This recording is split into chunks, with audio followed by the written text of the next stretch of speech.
Yo, what's going on? As you can see, this week I've been at East Coast Throwdown 2022 here in Connecticut. It's the Roundup.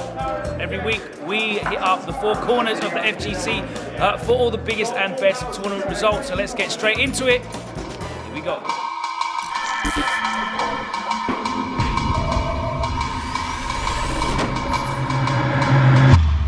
That's right, East Coast Throwdown is back. One of the coolest events in the USA, ran this weekend in Stamford, Connecticut, where players once again fighting for one of the most unique trophies in the business, the Golden Record.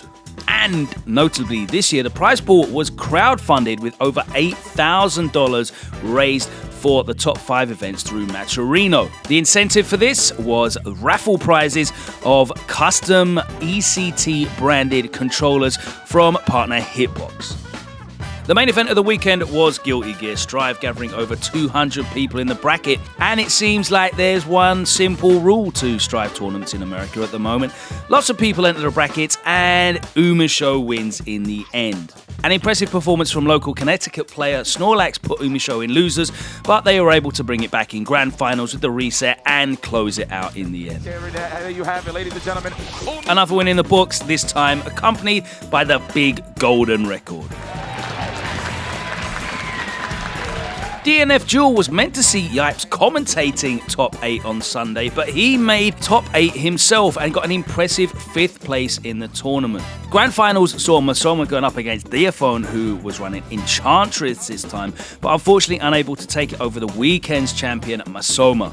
Oh, trying to use the flame for the barrier. The post-Swift Master meta looking interesting already. Fantastic series. In Street Fighter 5, it looked very familiar as well, as IDOM dominated this weekend with a close scare against Profit in top 16. IDOM went into grand finals against Shine in an NLBC Classic, but was too dominant with his poison and closed it out with ease. Perfect for the win. And you have to say, at the moment, it looks like there is no one in North America that can stop IDOM's reign of terror in Street Fighter 5.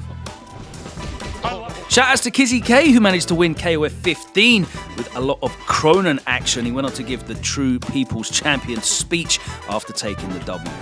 SNK, I love you guys' game. Please fish the matchmaking so I can play amazing players all over the world. As part of the Tekken World Tour, Tekken 7 favourite Anakin won a 79-player bracket with a 3-1 win over Bloodhawk's Hachi in grand finals. Dragon Ball FighterZ was a power event in the year's World Tour, and it saw Yasha fly in from France and take his first win outside of Europe with a clean 3-0 over Nitro in grand finals, allowing him to grab enough points to rank ahead of direct competitor Kane in the leaderboards. Mais oui, putain! Is your ECT Dragon Ball Fighters? A 60-player $7,000 pot bonus tournament for Vampire Savior ran all weekend and was taken by defending champion Nakanishi after an exciting top 8 for a game we rarely see on the main stage these days. Super fast start cancel. Oh my god. Big shout outs to Capcom for supporting this and to MSI for running the whole event on PC.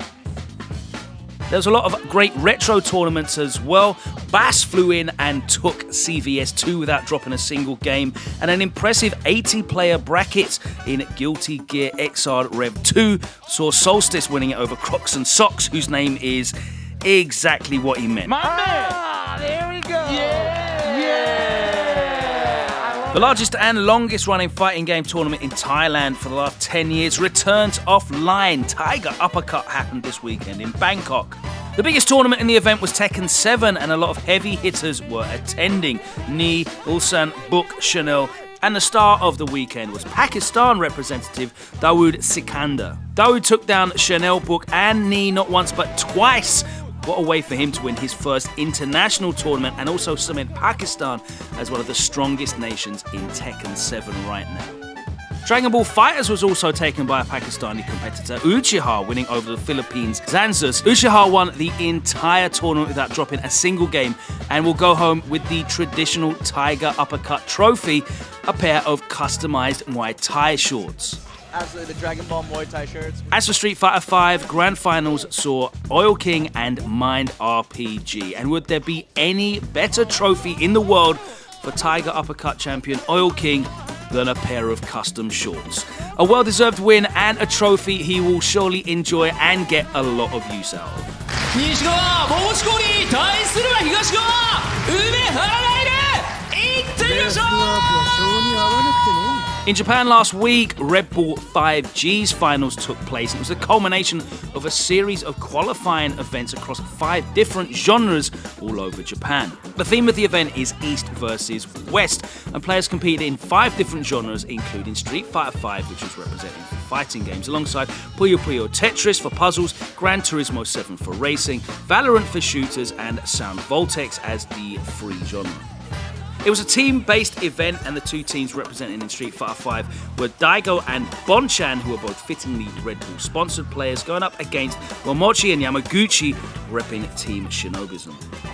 In the end, after almost seeing a comeback from being 2-0 down, it was Momochi and Yamaguchi who sealed it and took the Street Fighter V title, with Team West winning the event overall. This week, CPT's focus was Brazil, 136 entrants in the bracket, once again showing one of the strongest communities in the modern era of CPT Online. And it all boiled down to a final between the 2 usual suspects, and a delight for football fans out there as Juninho and Ronaldinho faced off in Grand Finals. And once again, it was Ronaldinho BR's Nash who took the event, winning 3-2 against Juninho's Luke. Oh, there it is! Critical Arts! Ronaldinho is your CBT Brazil 2022 champ. Those 2 losses in Grand Finals were the only games Ronaldinho dropped throughout the entire tournament in a tremendously dominant performance, which sees him representing Brazil at Capcom Cup at the end of the season. It was a light week for Capcom's World Warrior series, which only saw 2 events this past week. Firstly, US West 2, the Wednesday night fight, saw Chris CCH win the 78-player bracket, dropping only a single game in its entire run. A clean 3-0 in Grand Finals versus Joss Vega, who he beat 2-0 earlier in the bracket. In Brazil, BR Kumite had Gust, winning over Jaleshe's Rashid in the same week as their CPT qualifier. O Jalesh vai precisar de uma virada. Interrupção! The EMEA Melty blood type Lunar scene is going through a very cool regeneration of hype lately. After a patch widely considered one of the best fighting game patches of recent, a lot of players have been trying the game out again, and as a result, new weeklies are created. And Wanted MBTL is back after a 6 months hiatus. Lunar Arena, the bi-weekly event, had a whopping 51 players signed up, and the hero of the day was Klops. After losing to Magic Rider in winners finals, Klops beat Arash in losers final and went on to reset the bracket and managed to defeat Magic Rider 3-0 for the title. Oh, yeah. The hair cage goes wide. And a couple days later, both of these players were back on to compete on Wanted this time. Magic Rider being the defending champion and Klops earning a spot qualifying through Lunar Arena. An exciting first round saw Klops narrowly beating former champion CC 7-6. Oh, need to confirm. And Island's Red Slasher took down Mos 7-5. Klops took the next set 7-5 over Red Slasher to offer everyone a grand final run back versus Magic Rider, except Fence 1 not going for the Excalibur. Oh my god! it didn't go that well this time, as the Frenchman gave us July 2014 throwbacks with a dominant 7-1 over his opponent. Brazil!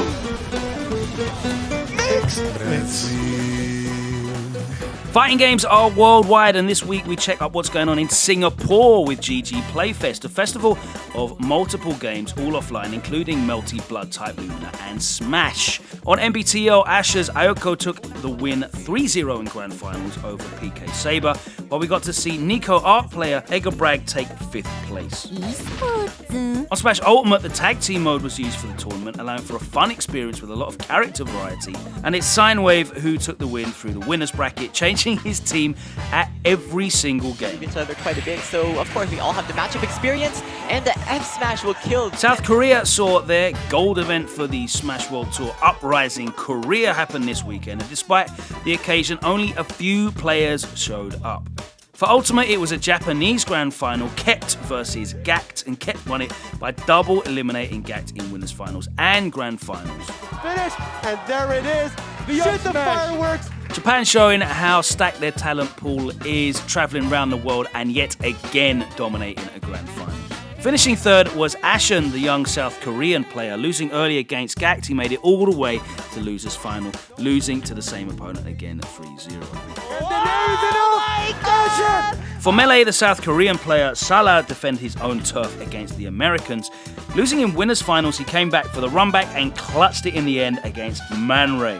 It's rare to have the chance to watch South Korean players in Smash, and seeing this event happen is positive despite the turnout, and we can only hope it grows in the future.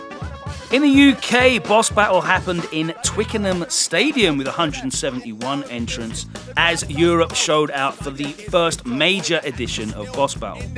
Oh my god, you've got to be careful! And Siski! Siski, the Spanish Dark Samus player, took it in the finals over SkyJ. SkyJ, the Mexican player and best Incineroar in the world, made one of the greatest losers runs we've seen in a long while. He lost before top 64 against Henrik and then proceeded to win 11 sets in a row to get to grand finals.